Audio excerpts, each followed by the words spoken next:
God, I miss that theme. I'm so glad it's back in the rotation. I gotta go with it, right? Because I fought for it. Hey, welcome to Wednesday, Humpday, happy hour, hangout here. The 4-H Club at the Director's Garage. I have gotten absolutely nothing done on the review for this Apollo. Because this has been get Michael a job week. I've really been focused on the job search full bore. It's like starting to be a little like start to take over my time. So I have not been doing listening with headphones, and I have not been. I have done some things on the side though. We'll talk about that in just a moment. But I've been really focused in on. I've got a book. I've been reading this book on my Kindle. About job search and things you need to do and all that stuff. So I've been sort of laying back a little bit on the headphone.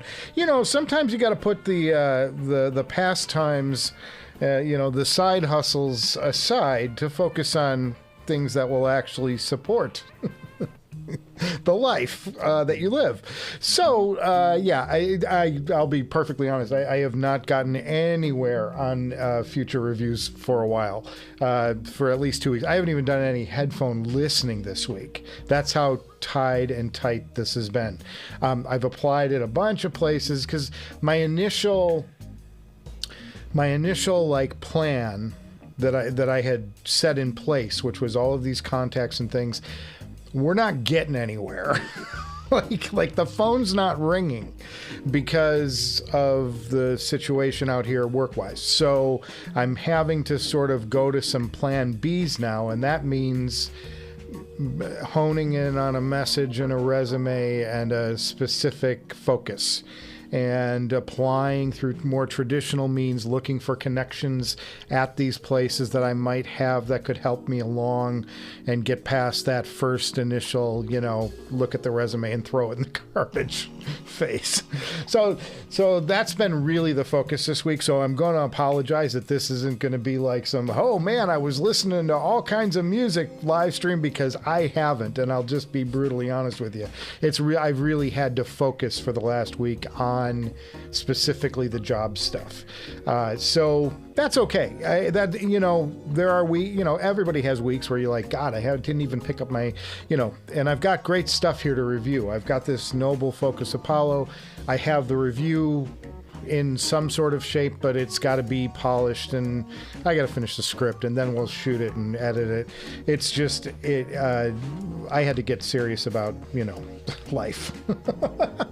So cheers, everybody. That's not to say this show is going to be dead boring, because I have a bunch of you sent in viewer photos. So we have good viewer pictures today to look at, which I'm really excited about. And I posted this in the community notes on this page, which is good, but not everybody sees that. So I'm going to announce it now.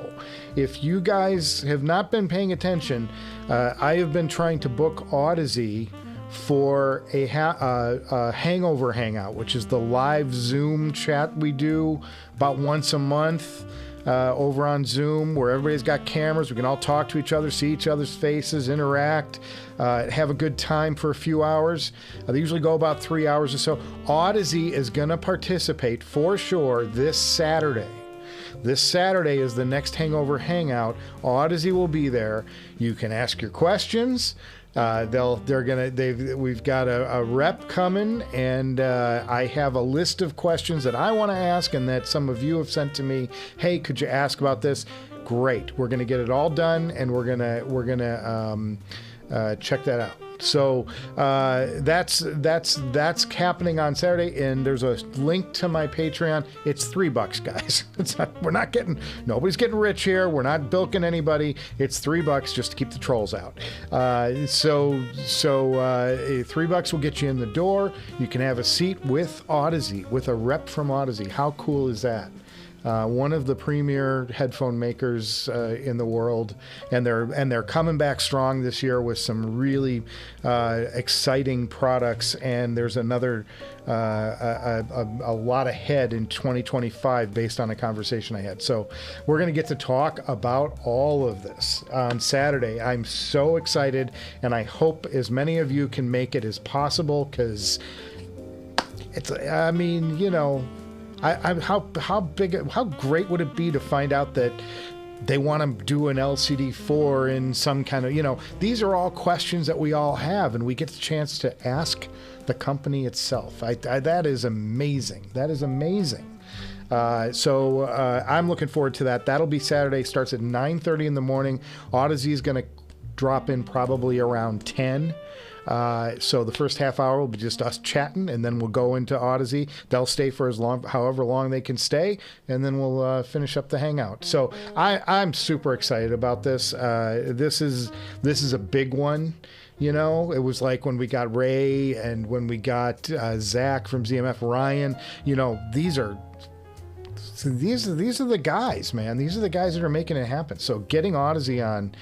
You know, I'd love to do HiFiman and just have an honest discussion, like what goes into the decision to pull the grills off your headphones. It's so scary, you know, for us as consumers. You know, I'd love to sit down with a rep from HiFiman. So that's enough. You know, these are things I'm trying to do to kind of give you guys an opportunity and give me an opportunity to immerse ourselves deeper into this incredible pastime of head-fi audio.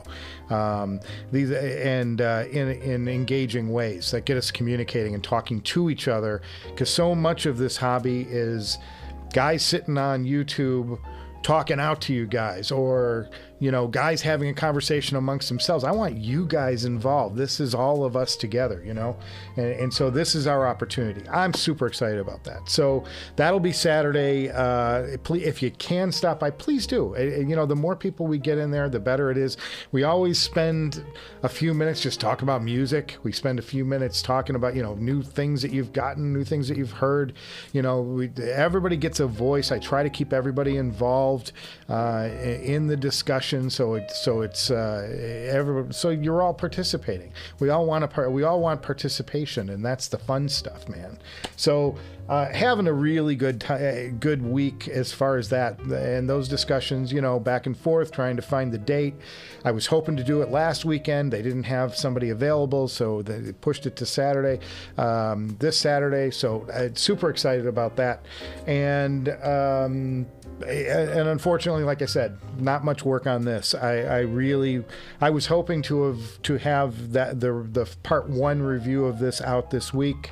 I got nowhere with it. I have been really focused in on jobs. we gotta find some options, fellas, because I want to be able to pay Ray for that amp back there. That thing, I want that to stay. So we got to come up with some money for that, and that means work. Had a couple of leads this week. One of them fell through. It was like one of them sounded really promising, but it just fell through. It happens, no big deal. Can't get upset about a job you never had, but it would have been cool, you know. So there's things going on. It's just finding the right match and finding something that aligns with my passions. Because if I'm not passionate about something, I'm not the right employee. I follow my passions. If this show tells you anything, at all costs, I follow my passions first, you know, and then let the chips fall where they may. Because if I'm not interested in it, my ability to succeed and do a good job at it, I'd rather take a job for passion than money. And I've always made that decision. So that's kind of my North Star in all of this. I'm reading a really good book about North Stars and you know, setting a firm and clear direction. Define yourself very clearly, and then as people come across you, they know exactly who you are, and you're not like, oh, I can do this and I can do that, and I really like, you know, I really like reviewing music and headphones, but you know, what does that have to do with television directing? It has nothing to do with television directing. Get out of it. You know, don't lead people down these paths. You know, you got to define who you are so they know. So anyway, that's been my focus, and I've been reading a really good book called My Next Best Job. I'll give that a plug, even though I have no interest in it. I just tell you what I'm reading, and it's not a terribly long book, but I'm taking a lot of notes and I'm working on things as it's being brought up in the book. I'm like, oh, I should do that, you know, changing my LinkedIn stuff, changing my profile picture, updating all of that. You know, I had worked with somebody on some copy for that, how to best present myself, all that stuff. You got to do that stuff when you're looking for work. All right, let's get to some chat, and then we'll break and we'll do some fun viewer photos. We'll talk about some things that folks have sent me. We're on the air, so it says, how are we looking? We looking good? Looks like we're looking pretty good today. You know, I'm going to go out and work out later. That's good. Keep the belly down, get the cholesterol low. The funny thing is that since I've been out of work, my blood pressure has dropped, no kidding, 20 points. 20 points in blood pressure down since I left my last job. What does that tell you? Do I internalize stress or something? Am I the picture of stress? All right. So funny. All right, let's go to this. Let's go to some chat, and then we'll loop into these viewer photos. Which, thanks, guys. And if you have viewer photos to send in, you can send them here to directorsgarage@gmail.com. Right there. You could do that, and we'll put your photos in the live show. Don't have to. I don't like give away names or locations or anything like that. Send your best stuff, and we'll just take a little gander at it. You know, kind of with wonder. We don't tear anybody down. It's all about just sharing. And hey, look at this cool stuff. Fine by me. Even if it's a $10 item or a $10,000 item, I just like to see what people are into and what they're listening to. Okay, that's enough of that. All right, Mr. Dynamite says, cheers, watching your show, drinking my favorite drink from my favorite Phillies glass. Look, dude, as you know from my last video, you're talking to a White Sox fan. The worst record in the history of modern baseball. The worst record in the history, and I still love the team. It's still my team. What am I going to do?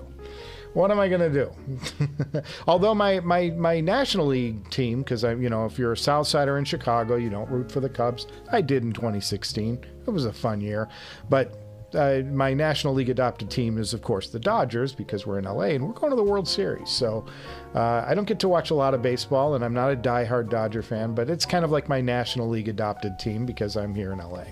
And I would never root for the Angels because, White Sox. Okay.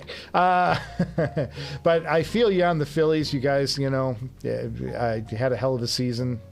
Just didn't quite, How do you think Mets fans are feeling, man? They were so close to going to the World Series and having a Subway Series, New York. It could have been awesome.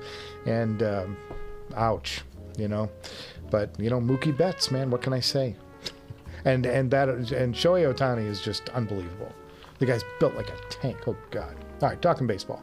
Let's get on with it. Mr. Dynamite says, I'm officially on the list for a Ukrainian Flux M field amp. What's your favorite amplifier for planar magnetics? Favorite amplifier for planar magnetics? I don't know that I don't know if I can say that as a favorite. I think I have some different price points that I like products at, and if you got $3,000, I would just say go get the Ferrum ore stack. It's if it doesn't tickle your fancy, then look at the Burson.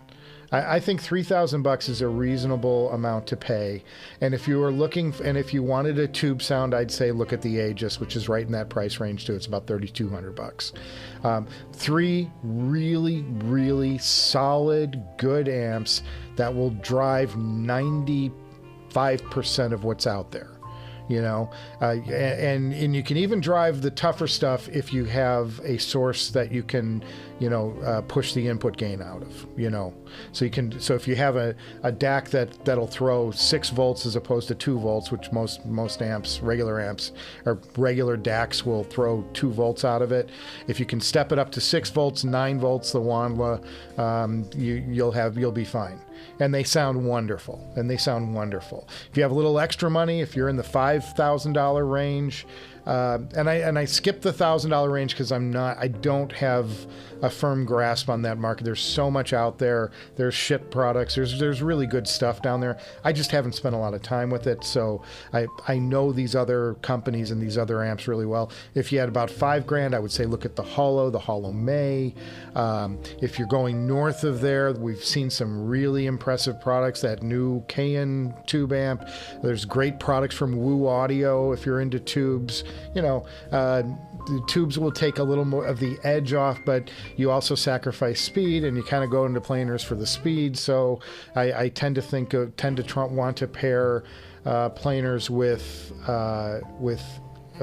solid state amps, and then dynamics I usually look to tubes for. But that's not a hard and fast rule. I've had tremendous fun experiences with planers like the Abyss 1266 when paired with that Woo Audio WA5LE. It's a great pairing. One of the best. Phenomenal, especially with great tubes in it. You can beat a lot of what's out there if you have good aftermarket tubes. So not a hard and fast rule, but it's just a sort of a loose thing that I tend to look for. You know, and your mileage may vary. Maybe you're on the other end and you're like, oh, they're too fast, and I don't mind a slower amp to sort of tame that hyper detail or that really cool detail. But I go to the planers for the detail. So you know, there you go. And that said, you know, the hardest planer, two of the hardest planers in the world are the Mod House and the OG Susvara.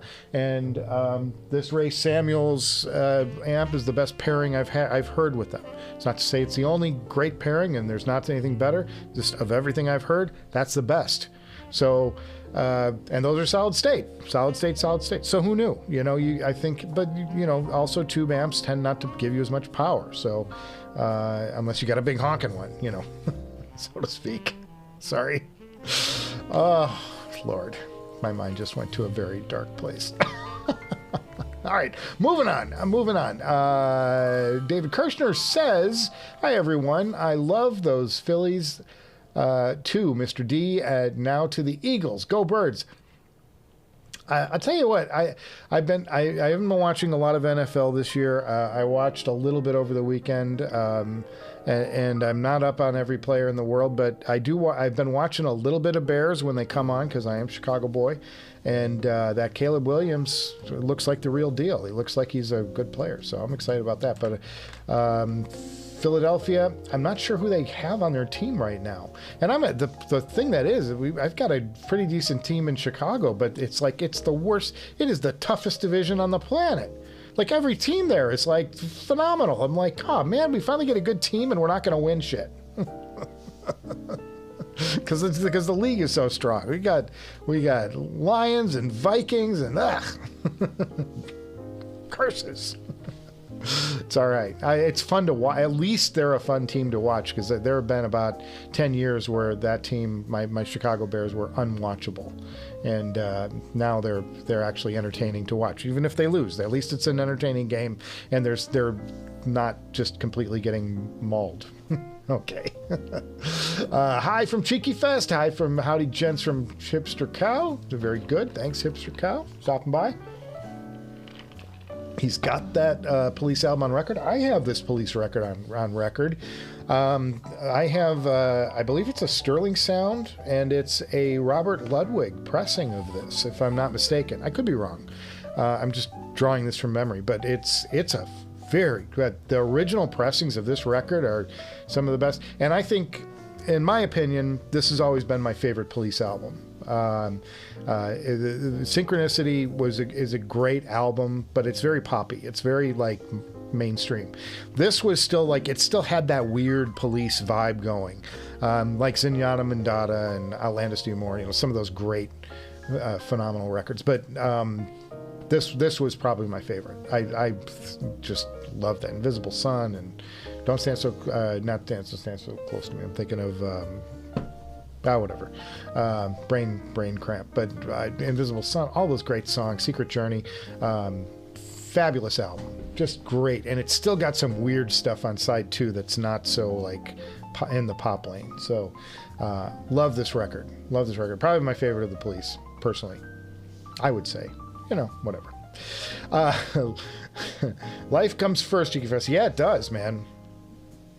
I can't live my life on just doing headphone reviews. It'd be great if I could, but we're going to need about 995,000 more subscribers for me to do this professionally.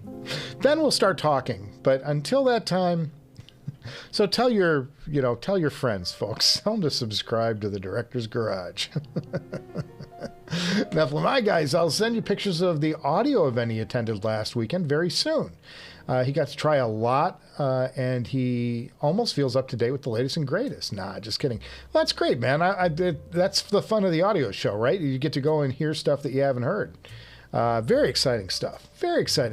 I loved Can Jam. I wish I had more time, and you go there and you set your targets and listen to as much as you can. But I like meeting people too, and I spent more time talking than I spent listening because it's just fun to meet people, see some friends and hang out with folks, and then you listen to some really spectacular stuff like that raw requisite thing. That was phenomenal. That was great. You don't get to hear stuff like that every day. That was really cool. Who gets to see the community stuff? Anybody can.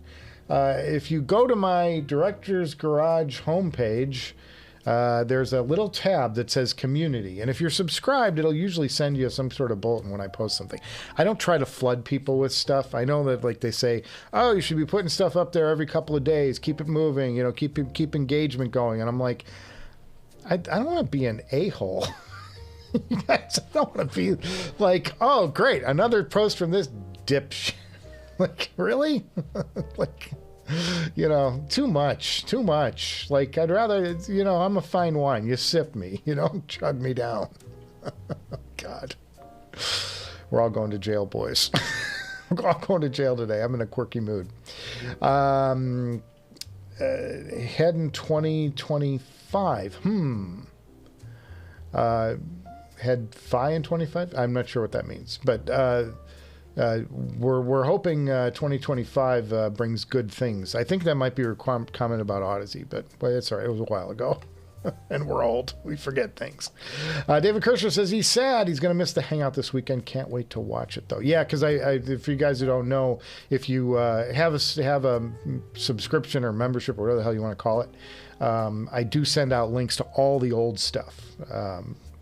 So you can peruse some of the other chats we've done and some of the other guests and stuff. It's kind of fun. Dickster, how you doing, buddy? Happy Wednesday, everyone. I am Jay says he doesn't think he'll be able to join the hang. Jonathan, you're killing me. He thought it was going to be last weekend, which he would have worked, but this weekend doesn't work out. Oh, man, Jonathan.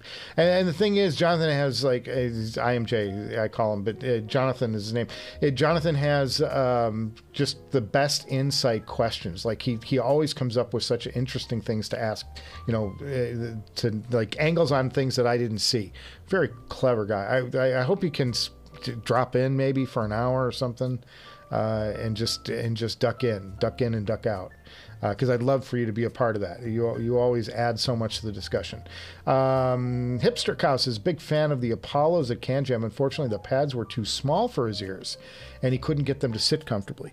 That is one of my points I'm gonna bring up when I get to the review on this, is that if you have small ears, and man, the bass on these are phenomenal bass. I mean, like, this thing's strong. The cup size is on the smaller side, and I do find myself feeling a little claustrophobic inside of them. They're on you. If you have small ears, not a deal at all. But these aren't the largest, cup size in the world. These are So those of you who need a larger cup, go to Sports Smart. Oh, God. Where are we going? Where are we going? Yeah, I can see that argument. That's a fair argument. I will say that the pads are comfortable. The top pad is a little on the stiffer side, and it's thinner, so it does wear a little harder on you. I think that you could probably bend these and sort of mold them a little better for your head a little bit, and probably be a little better off if you bought them. But I'm going to talk about that, and we're going to talk about the Focal Batiste in that review, which has a larger cups. They fit me a little better, and that'll be a point that we talk about for sure. Ice Spade says, "Greeting from Disney World in Florida, standing in line with his daughters to ride Tron. Whee!" I love it, man. I'll drink to that. Great job, Ace of Spades. It's amazing. Same boat, IMJ. He thought it was going to be last weekend. Oh, trying to move stuff around now, but he just may need to show up late, and that's okay. We're actually, like I said, just so you know, the run of show is going to be 9:30. We start 10 o'clock is when Audeze's going to drop in. So they're going to start drop in a little late. Feel free, if you can come later, come later. Just drop in. Would love to see you guys. It's always good for everyone. A Spades says, "Have a magical day, chat." He's off to the fireworks. Yeah, that's awesome, man. Enjoy Disneyland. Disney World. I've never been there. Been to Disneyland a few times. I want to go to that Star Wars thing. Never been to it. Jonathan said Saturday morning came. He was like, "Where's the link?" Nope, it's next week. Dang it. I'm sorry, guys. I'm at the mercy of when these companies can do it. Like I said, I would have loved to have done it last weekend. I really would have loved to do it earlier in the month. It's just, Canjan, all the things. Everybody's getting back into town. Nobody's ready. So it took me a few weeks to secure the date. Super excited, though. I mean, we all love Audeze. Who's not rooting for this company? I'm super excited. So I'm anxious to see what they have to say. Very cool. Dodgers versus Yankees. Yep. Is there a quality benefit to building a high resolution library versus streaming from? I like to have both options. The nice thing, this is a financial call, really, more than anything. Is there a quality benefit? Sure. A native 2x DSD file, something that's 256 DSD, yeah, it's going to sound better than something you stream. It's got, that said, the resolution from most of these streaming services, Tidal, Qobuz, all these different services, is good. It's very good. And are you taking a little? Yeah, but it's probably not enough to make that much of a difference. And if you have good source gear, they can probably zhuzh it a little bit. I know this DCS stuff does punches the algorithms that it punches the incoming data through, and it sort of, up-reses it, does its own internal thing. I think it sounds really good. So is there a quality benefit? Yeah, but it's also a big financial hit, Anthony, and you got to make that choice for yourself. So maybe if you have a few very favorite albums, go buy a couple of high-res files, spend $50 on them to have those core albums that you love to evaluate your gear, use to evaluate your gear, have those in high res, and then stream anything else. The convenience of streaming is undeniable. And I know that there is a segment of this hobby that is fidelity at all costs. We must have the finest fidelity through the silver wire that came from the fires of Mount Mordor. It's got to be, blessed by and then cryo-frozen in the deep freeze with ice only from the finest south of Antarctic iceberg. All this stuff that people tell you. And I'm like, yeah, okay, but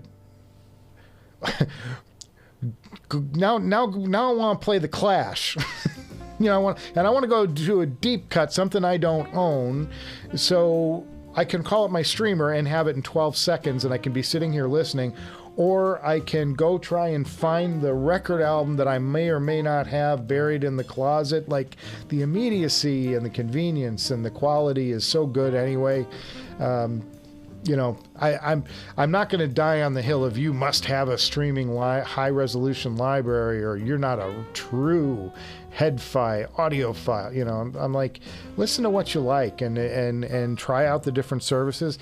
I think Qobuz and Tidal are probably audio-wise indifferent. I don't think there are some masterings that I find on Tidal that are like, well, it's not the best mastering of this I've heard, because they're pulling like the 2007 version of it, and I'm like, well, that old 77 mix was really good. Sometimes they even have both mixes, and you can go back and compare the two mixes, because there are subtle differences in these records when they get remixed, and not always for the better. I'd point to the remix of Animals that was done by Pink Floyd that in 2018. They remixed that, and the remix just sounds wrong to me, because they mess with the vocals too much and they split the vocals apart. It just doesn't sound right. They tried to make give some stereo separation with Roger and David and their voices on like dogs, and it just doesn't sound right. I'm like, it sounds funny to me, and it doesn't sound like a good mix. Whereas some of the Beatles remixes, anyway. So the point is that the quality of the sound itself is pretty much a push between the two.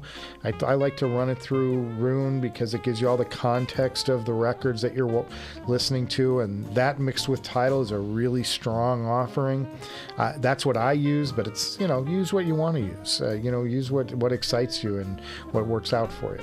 But streaming versus a hard library, there's a benefit to having a hard library. I told you the story last week of how I bought this Blue Note just because it had the 75 albums from the Blue Note collection in FLAC on this thing, and like to get that, damn, that was a pretty good deal.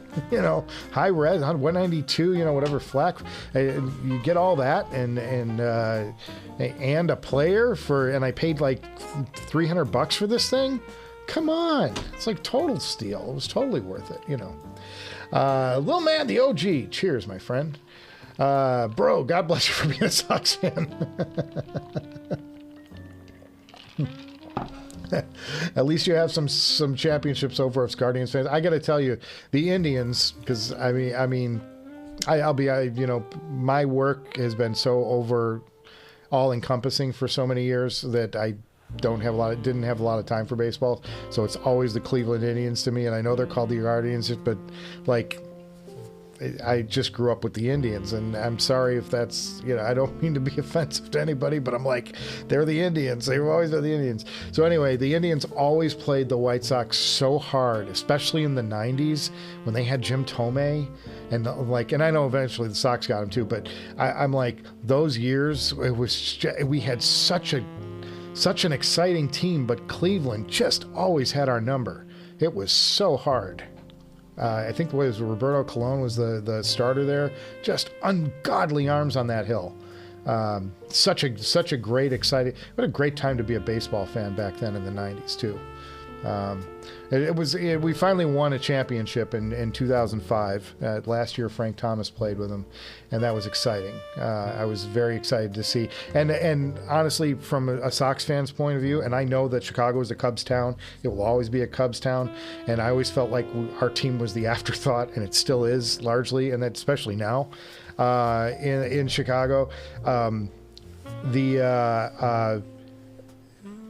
My only wish in my entire lifetime was that the White Sox would win a championship before the Cubs, and they did. They beat them by about 9 years, or 10 years, or 11 years, or something. So that was the exciting part for me and my White Sox. I still have somewhere the DVD collection of all the Sox games. Somebody released that from the World Series. Haven't watched it in forever, but I don't know. But someday I'll go back and check out those games just for fun, because it'll remind me of a time. And I knew all the players then, and I don't know any of the players now. I'm so out of it. I just lost my place in the chat. Oh, here we go. Neil Snyder says, recovering from his implant surgery. Well, Neil, I hope you can rise to the occasion. His son took his TV room, his DMP A8, and sold his own S17 Pro. You've been robbed, man. While you were getting an implant, that's all that happened? He reduced his Diana Abyss DZ to 2800 identified. I thought you sold that. I thought the guy I hooked you up with bought those. Maybe he didn't.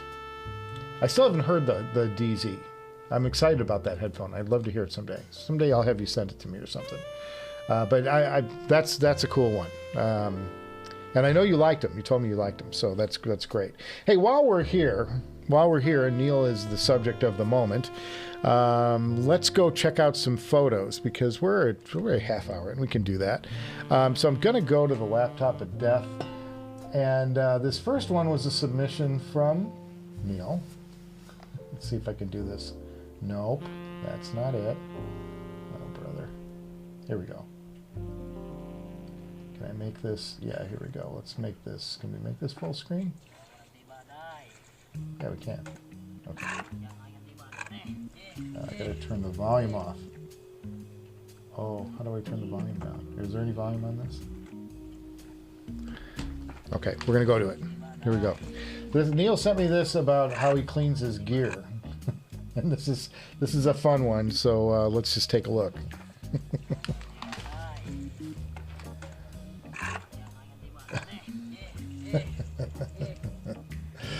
Good ways to clean an amp out, boys. Good ways to clean an amp out. I hope that's not a copyright violation.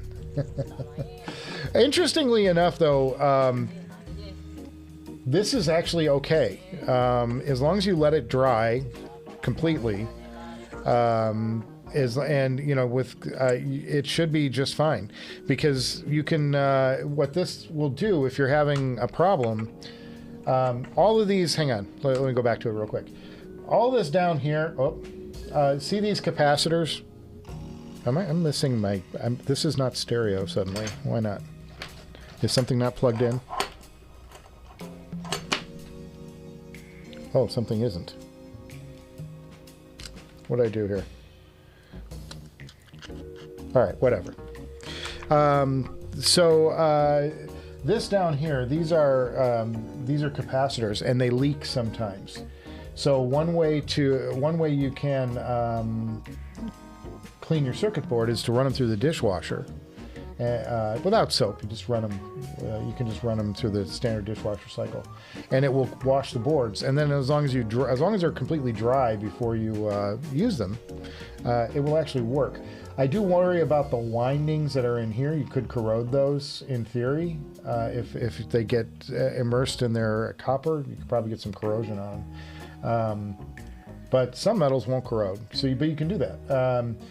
And I've done this on computers. I did a recap that I did myself. It's like if you saw the solders, you'd just say I'm a complete dork and I shouldn't have done it.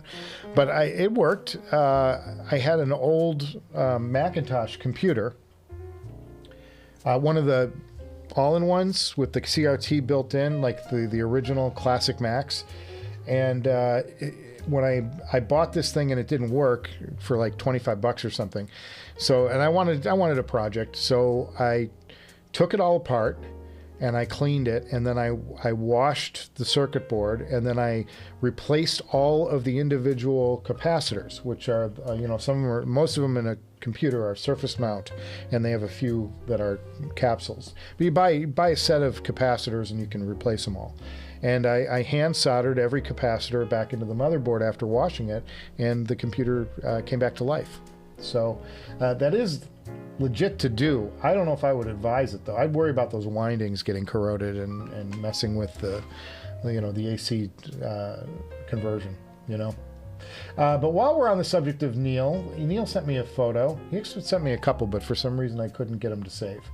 But this is of his son's work setup. Here we see what he has here is the intruder, the Ray Samuels intruder. It's a $700 amp connected to the Cord Mojo, connected to a Poly for streaming. And then he's got his phone set up here. And then this is an E3.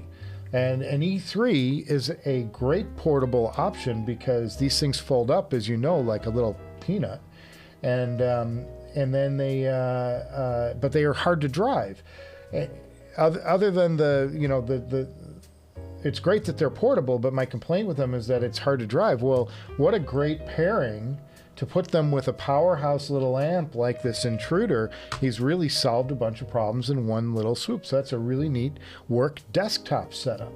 And that's Neil Snyder's son who has that. So let's quit this. Oh, I got to get out of this. And I'll show you, I have a couple more here today. Hopefully I didn't quit the music. Is the music still playing? It appears so. It appears we still have achieved music. Okay. Next one is from viewer David.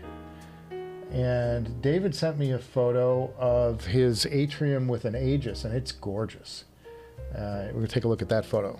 I love this. This is classy, man. Just a classic setup. So beautiful. So beautiful. This is now this is not the retroed out atrium that I have. This is more of a polished look. Copper insert, and then probably I don't know. Was that a maple? Probably a maple on the cup or something. Maybe a redwood. I don't know. He's got it stained, but beautiful. Beautiful, and I love the two-tone that Zach is doing now on the headbands. It's got the wider headband for more comfort, and then that's going into his gorgeous Aegis amp, which is that amp that I reviewed a few months back. Really beautiful stuff. Really beautiful stuff. I was super impressed by this. I thought this is gorgeous. So I got to thank viewer David for sending this one our way. That was really cool. And it looks like, oh, wait a minute. Did you see in the back? Here's another subtle thing. See, sometimes the hamster goes around the wheel. Here, I'll show you one more thing, one more detail you may have missed. That is a $500 stand from Abyss. That is that Abyss stand, I'll bet. I think that's the foot on the Abyss stand if I'm looking at it right. Anyway, it's just fun, something I noticed. Good times. I love that. Thank you for sending your photos, David. That was phenomenal. Now this last one is from viewer Eric, and he sent a few photos. So I'm gonna have to do this slightly different so I can switch between them. Here we go. I'll make it full screen. This is viewer David's system, and he sent me a long list. I'm gonna have to call up that email. Director's Garage. And is this it? Yes, this is it. Okay, so we've got a Sennheiser Okay, let's go to it. I should probably show it to you. Just thinking it through. This is his rack, right? And on the rack, he's got the HD-800, and then next to it, he's listening to, let's see. I think this is the Nimbus US5 Pro amp. He's got the shit Yigi down here, Yggdrasil. And then I'm trying to see what that's. He's got a triad of components. He's got a bunch of little components in here, and this is what he's got listed for: the Rune Rock to Sonore optical, Rendu into a Berkeley Alpha USB DC, AES out to the DAC. His digital front end for movies is a NVIDIA Shield to optical USB. Galvanic isolation to Sonore Ultra Digital DDC. AC power supply, that's a PS power supply on the bottom. And Uptone JS2 music front end. I don't know where that is. I don't see that in there. So, but this is his rack. Now, there's more to the story. Here's his headphone collection. This is really neat. He's got the HD-600 from Sennheiser, and then the FoKus Utopia, beautiful headphone. And then that's the FoKus, that's the Bentley edition of the Radiance, I believe. And then that is a Stealth from Dan Clark Audio. Beautiful. Beautiful headphones, really nice headphones. And then he's got a little portable rig here of a Hugo 2 with a Mojo Poly combo, just like Neil's son has. And then the IEMs are the Thieaudio Monarch Mark II.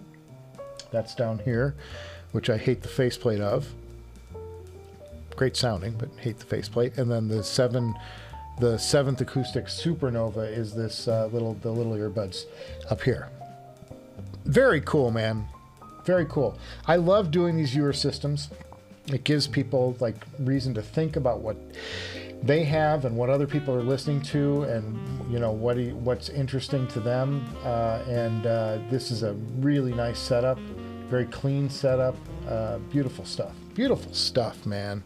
So we gotta thank viewer Eric for sending that in. So appreciative, man. So appreciative. I love doing those viewer photos, guys. I love doing those viewer photos.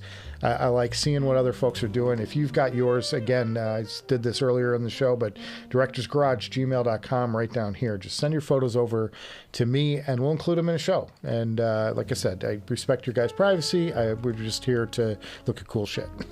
That's basically it. Love that. Love that, though. So that's and thanks to Neil for sending me some stuff. Fantastic. Woo is killing it right now. Yeah, they've got some good stuff. That 24, which I thought was the 22 or the 23. I get all these numbers are getting mixed. I thought I was looking at the 23, and then I realized that it was the 24. This is like 4 weeks ago, like about a month ago. And then somebody pointed out, no, dude, that's a totally new tube amp. I'm like, wow. So cool. It was in the same design language as the 23 they introduced last year. This is they have a WE24 now. Very cool. I agree. Woo's amazing stuff. I love Woo Audio. I've got a big one back there. Dixter says, build the Aegis yourself, about $2,500, and that includes the tubes. Yeah, you just got to be good with a soldering iron and kind of construction stuff. You could do it yourself. It's an open source plan that Zach took from the builder Lord Gwyn, who has a name that I can't remember off the top of my head. Neil Snyder says, Tungsten arriving Friday, decided not to buy the Modrite Bridge tube amp. Well, what are you going to do for a tube now, Neil? You got to put some money out there. You've got the mod house coming. You gotta warm that sound up, my friend. I'm messing with him. I'm totally messing with him. Where's Nephilim? Nephilim, you gotta lay some thick stuff on Neil, like the stuff he's gotta buy, man. He's just gotta have it. It's so fun. Cheers. The Shelly and shit is where you look in tie under $2,000 and $1,000 range. Yeah, good stuff, solid stuff. I just haven't spent a lot of time with it, and I know JTB sings its praises. JTB and I tend to have similar likes, so I would say do the smart thing. Listen to JTB. Okay. Nephilim says he tried the Faramore. Michael is not lying. Heard the LCD-4 on it, and I kept saying that the amp sounds like the right amp for this headphone. Yeah, I did too. I that's the combination I had. I thought it was great. I sold the combination together to get the SRX9000 here, the Stax flagship. So I sold all of that together to get the Stax, and it probably was a bad deal on my end, but it was fun to do. It was fun to do, and I enjoyed it. It was fun. Neil Snyder says, decided to buy an 8-wire 19-gauge silver IEM cable from Double Helix, $1,400, but wow. Is that now? That's not the wire, the IEM cable that was attached to the Macbeth, is it? I don't think it is. You got to do that though. I think it was a $3,000 cable they were selling at CanJam. Oh, you're gonna spend $4,000 on the headphone. You got to spend $3,000 on this cable. It's built for it, after all. You got to have it, boys. You got to have it. Dexter says, if you want nice sounding portable, then there are good deals now on KNC 9 units. Then you get solid state and tubes. Very good. Gil Renard says, yes, Caleb Williams. Yeah, I think he's great. He's a fun guy to watch. Very exciting player. Is he going to be I mean, every Chicago quarterback seems to be a bust for some reason. But for the first time in a long time, it seems like they've got a real quarterback. They don't have real blockers for him against good defenses, but that's another story. We'll leave that for another day. Neil Snyder says, Leonid and Friends is a Russian YouTube ensemble that does 80s and 90s pop songs. Just fantastic. Well, okay. Don't go there now, boys. Wait till the end of the stream. These guys are Googling. What's this? Leonid and Friends. Mr. Dynamite says, David Kirshner, yeah, me too. Go Philly. That's why he wants to drink. I know. I have good news or the bad news. He will be attending the Hangover Hangout on Saturday. That's great, Neil. I love that. I'm super excited. I can't, you know, when you work for a long time to try and put something together, and you're really trying and it's not coming together, and you're like, God, is this ever going to work out? And it's a process. You don't want to bug anybody. You don't want to be a pest, but you really want it to happen because you think it'd be good content. It would be interesting, and it would have value, and it would be something I'd really want to do and hear. And so you work on it, then it goes away for a few weeks, and then maybe, and then maybe not, and who knows, and this and that, and then it comes together and it's going to happen for real. It's like, it's a great feeling. It's like, it's an achievement. It's almost like getting a job. If you know, you know. Okay, moving on. IMJ says, always a good time with you, Neil. So that's only good news. Yeah, cheers. Nephilim81 says, okay, boys, he's going to throw some spicy takes out there. So he heard the Caldera closed, finally. And the LCD XCs with proper EQ is actually a better headphone to his ears, especially regarding the mid-range. The XC, I mean, the Caldera, you got to give, breaking it down and thinking about it, okay? Is the stage better? Is the imaging better? Maybe. It's been a while since I've had that headphone, but maybe. Dynamics, no. I would not give it dynamics. Slam, no. Mid-range, yeah, okay, I can see the LCXC, but the Caldera is going to take it in bass, and I think it's got a little better sparkle into it. I don't know about that, Nephilim. I don't know. That's a spicy take. I'll take your word for it, because you're making the call here. It's been a minute since I've had the XC here, and the Caldera closed has never been a full-time member of the stable. It is a headphone that I reviewed, though. I would lean into the Caldera closed personally, but it's a spicy take. Okay.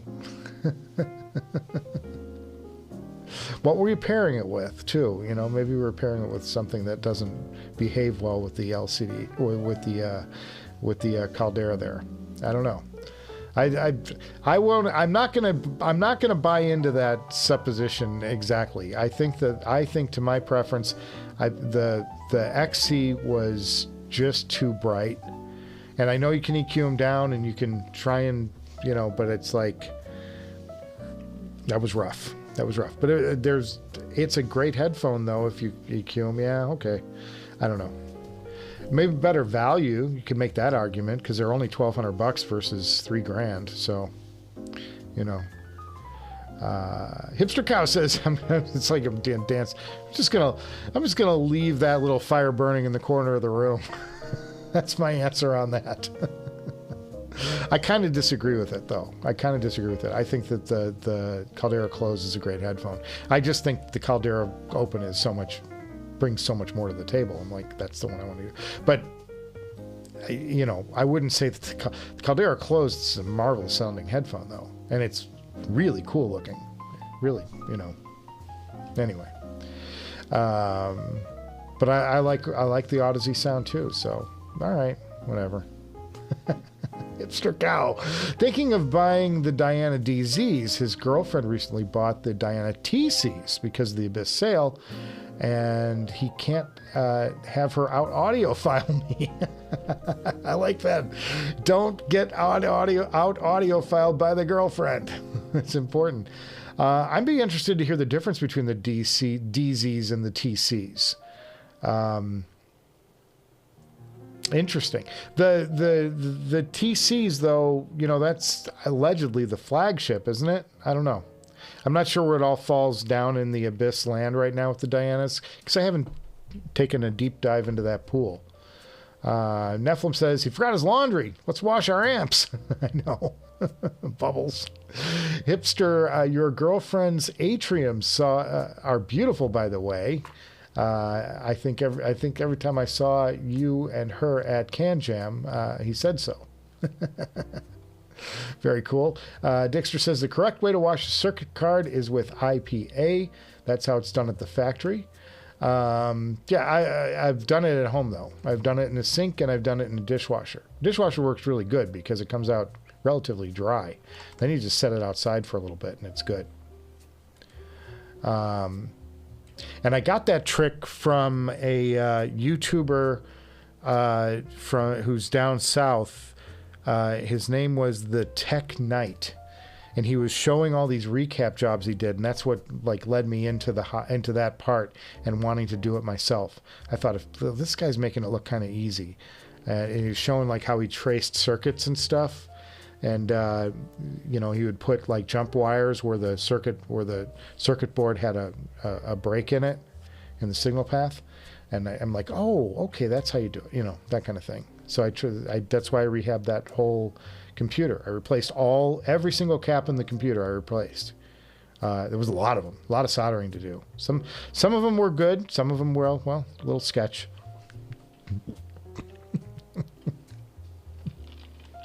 Cheers. Hipster Cow. He will let us know. She adores those atriums, and for good reason. Yeah, those are great. Pictures are great. Yeah, agree, guys. Thank you for sending them. Send your photos in. C-Dub says, have the WA5LE, and it's so incredible. Never heard you talk about it much, and it powers his Sapphire and tungsten dual-sided. Yeah, and that came from a recommendation from Ryan himself. He said, Michael, you know, try the tungsten. I'm like, yeah, it does sound really good on that amp. Very good, very good. I love it, and I've got some tubes in mine. But that's my oldest amp. I mean, I have here for sure. And I bought it because I started with the WA6, which is it's an all-in-one unit that, you know, a little one that Woo sells. And I bought it for a couple $100, and then I bought a couple of tubes for it and had some fun. And then somebody was selling their WA5LE version 1 with no tubes in it for about $1,700 or $1,600. So I jumped on it and I bought it. This is before the show even started. We're going back, you know, maybe 10 years almost, 8 years or something. I jumped on it, and then I started playing with the tubes, and I got a set of tubes that I really liked, and I worked my way up to those Taketsukis. And then they had an upgrade program come up for that when they released the V2 of the Woo Audio WA5LE, and they went to a V2, and I could send them my amp and then throw some money toward it, and they would send me back, you know, a brand new, you know, the new version of it. So I ordered it, and I ordered it with black caps and like all the goodies on the inside. Paid a fortune for it, and I'm sure it's like, I mean, it'd be lucky if I'd get $3,000 for that amp with tubes, you know. So it's the depreciation on that amp is high, but it is a great amp, and it's like, why sell something? A great amp is a great amp. I've said this for years on this show. If you run into one of those Xanadu's or the, you know, we talk about the Ray Samuels, classic Ray Samuels, you know, or a Cavalli Liquid Fire. Those are phenomenal amps. Like those are classics. They were great then. They're still great now. Amp technology doesn't change. You know, you might get a remote or, you know, a different kind of knob on it or whatever, but the bones of the amp that makes it sound great still sound great today. That's why people hold up those amps from the 90s. I've got one right over there. I got to talk about this a few times. I've got that Krell KSE-1500S, a beautiful, powerful, gorgeous amp that I had recapped a couple years ago. And I haven't spent much time with it because I got to rehab my Vandersteins here. And I keep delaying on that because I've got a cat that just tears everything in this room up, and I'm afraid he's going to tear up the speakers if I go through the trouble of refurbishing them. Anyway, neither here nor there, but WA5LE is a great amp. A great amp is a great amp is a great amp. So, yeah, definitely hold on to that thing if you want. There's nothing sonically wrong with it. Nephilim says, hey, Michael, speaking of Woo Audio, do you still use your WA11 Topaz? Asked and answered. Yeah. I particularly have been trying it with the Noble, with the Apollo, for good reason. The Noble Apollo, I find works better on lower powered sources.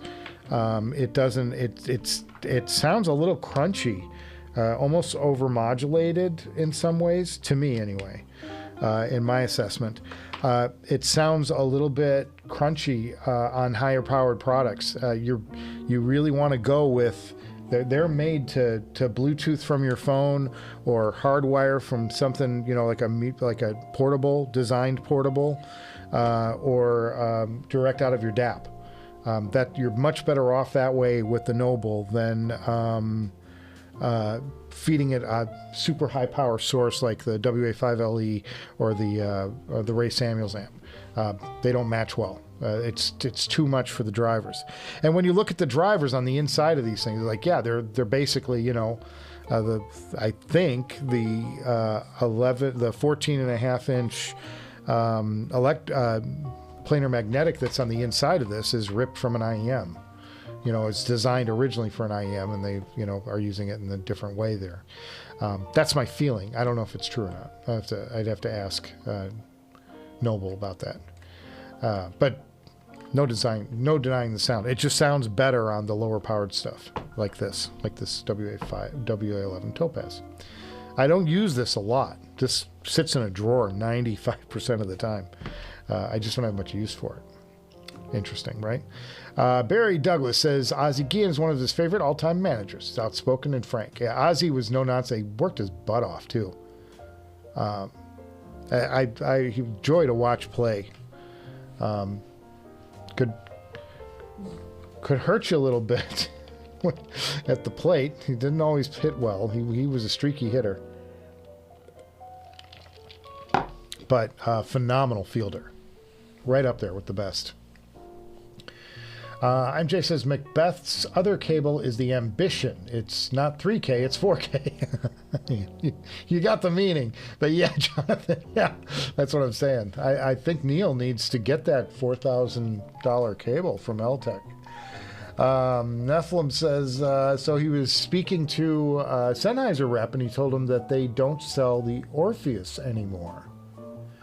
Whatever is in circulation is what you buy, Neil. Don't shoot the messenger here. So you can't order an HE1 anymore, huh? I thought you could still buy it. I'm going to call them because, you know, I think with the last of my funds, the smart move for somebody who's out of work would be to buy an HE1 just for personal use, just to have around the house, right? Hi, honey.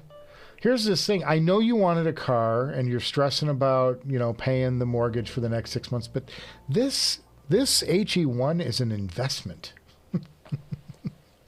Let me explain. God. Michael sleeps in the shed for the next 7 weeks. No, it would be that. Don't do that, kids. That's interesting, though. Neil says $4,000 cable from Eltec is called the Ambition. That's what, that's what Jonathan just said. The $1,400 double helix cable sounds just as fantastic. I believe it. Hipster Cow says, just waiting for them to release the HE2. Oh, because that's got to be coming, right? And that'll be made that'll be made out of mother of pearl's butt. Like they got the marble from Italy. They've got Italian marble in that. I think it's Tuscan marble or something. Or no, it's the other one. It's the one they put in bathrooms all the time. They got it from. What are they going to come up with next, man? That's amazing. Neil says that Burson is running a special. Buy the Deluxe GT4 and get a free Fusion power supply available at Bloom Audio. I saw that. A couple other sales. There's a HiFiman sale going on somewhere too. And don't forget that Audio 46 will match anything, so you can always hit them up for that. I don't think Audio 46 will carries Burson though. Neil says Hipster Cow bought his new DZ. Oh, buy his new DZ, $2,800, 10 hours on it. It's a pretty good deal. Diana TC is officially discontinued. They are selling off their remaining stock. Now the DZ is technically the flagship. Oh, I didn't know that. Good to know. Thank you, Hipster Cow. Appreciate that. I'll forget it tomorrow. And you'll remind me next week when I say something dumb. You'll go, yeah, Michael. The new Empire Ears, is that Empire Ears 4 is so nuts with the Sisfara unveiled. No, that can't be something. EA4. Best amp pairing he's heard with it. What's the EA4? Oh, God. Kids.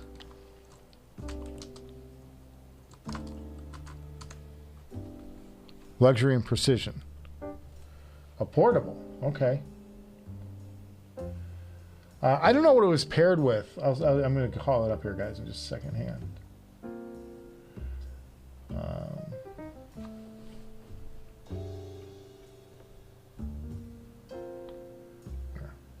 Sorry, I got to do this. Luxury and precision.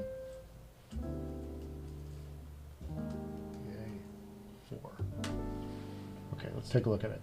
Portable, high-powered flagship. Oh, this looks like the what you call it? The what's the headphone? Or what's the amp? Doesn't this look like the portable version of the thing that I used to have? Not the Bakun, but the Enlium, the 23RN.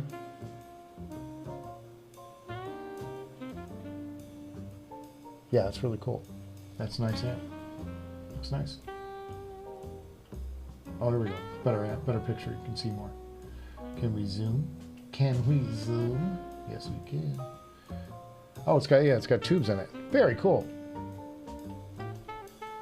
That looks nice. Looks like a little portable audio recorder almost or something. See, when they do this, it's like, why not just be done with it and add the streaming component too, you know? Very cool. Very cool. How much does this cost? Oops. Price of only, oh my God, that's expensive. Goodness me. Goodness me. I don't know. Is it that good? Is it worth it, boys? Give me some spicy chat takes on this.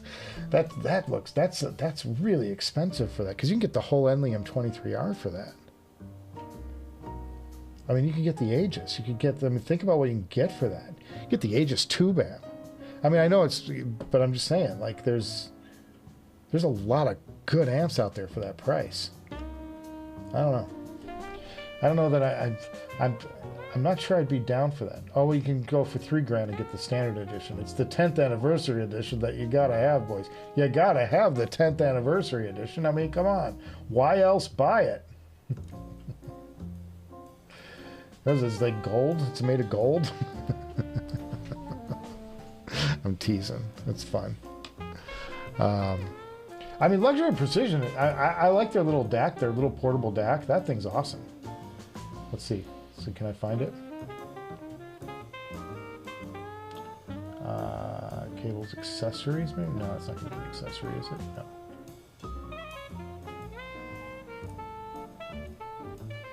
Would it be under...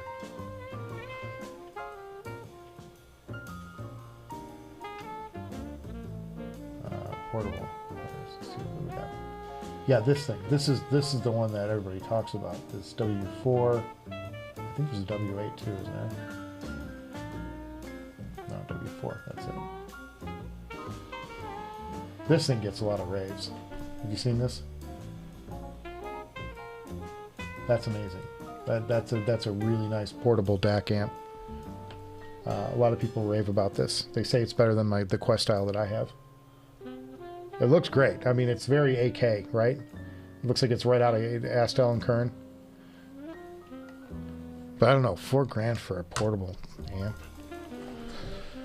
Eey, I don't know. I don't know if I'm down with that, boys. My brain's got to catch up to it. So then you'd be $12,000 into your setting, into your setup. Oh, $4,000 for that, $8,000 for that. I guess you could get it for cheaper, but you know, whatever. Sounds better than the Envy or the 465. It's a seriously impressive amp, unveiled, with the unveiled at least. That's cool. I just, damn, it's a lot of money for a small portable amp. You know, you got to make that rationalization. I got to find the rationalization in that. I got to have a good excuse. Every manufacturer is putting new tubes in their amps. Yeah, they're all doing that. The normal version is 2800. Yeah, we just showed that. Oh my, Luxury and Precision have done something here. I bet it will squash the PB5 Osprey from Ivaso. Little Man, they make good sounding stuff. You know, Little Man the OG, for about 4K he can get that Lutu Molnar transportable DAP that looks like an old Nagar reel-to-reel. I've seen that. I didn't listen to it, but I've seen it. The fullness of sound and power is desktop level. It will go into his desktop rig. It's great. It's just like, holy God. For the size, like, $4,000. That'd be like, you know, $3,000 for this. It's great, but I'm not getting a lot. You know, the games we play, the games we tell ourselves. I love it. I love it. So we'll start wrapping up, I guess. We've gone through all the chat. We went through all the photos from today. Thank you, everybody who sent in photos. Thanks, Neil. Thank you, Eric and David, for sending photos our way. If you have photos to send in, come on, get them our way. Don't forget that this Saturday is the Hangover Hangout over on Patreon. It'll be a Zoom link. You can click the link below. $3 gets you in the door. You get a front row seat with Audeze. Come on. I like that. I like that I can bring added value. That you know, it's. I like that we get to hang out, and I like that we get to, you know, spend time and talk about shit together. But I really like that when I get to bring something new and give you an opportunity you know, give my friends here the opportunity to spend time with like a manufacturer, you know. It's just cool. It's just cool. You know, normally they'll go on, you know, the headphone shows or whatever, or, you know, like, but it's all like they're in their own little bubble. It's like to open it up to you guys and to get to share, and that's cool, man. That's what it's about. Anyway, for me. All right, guys, I'm gonna start rolling. Let's find the outro. Where'd my music go? I clicked some buttons on here during this live stream that I don't know where half the crap went. Where's the music app? There it is. All right. Outro. Hit it. Yeah, but thank you guys for stopping by today. We had a great crowd. We had 32 people watching. That's a nice number. I think we got up as high, up even higher than that today. So we had folks stopping in. And if you're watching this on replay, thanks for watching, man. I know it's kind of something you put on while you're looking at your budget or something, you know, stab on the background.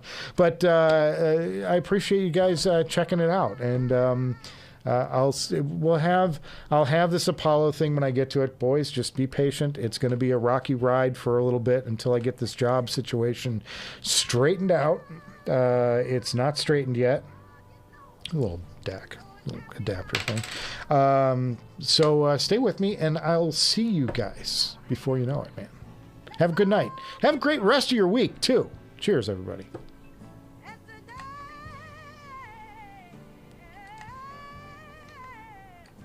Director's garage.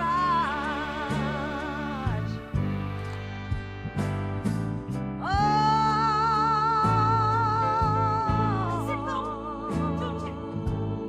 set his headphones down. Cause it's headphone king. Cause it's time for happy hour, people.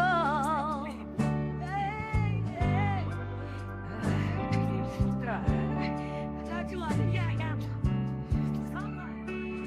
Let's hang out and get wasted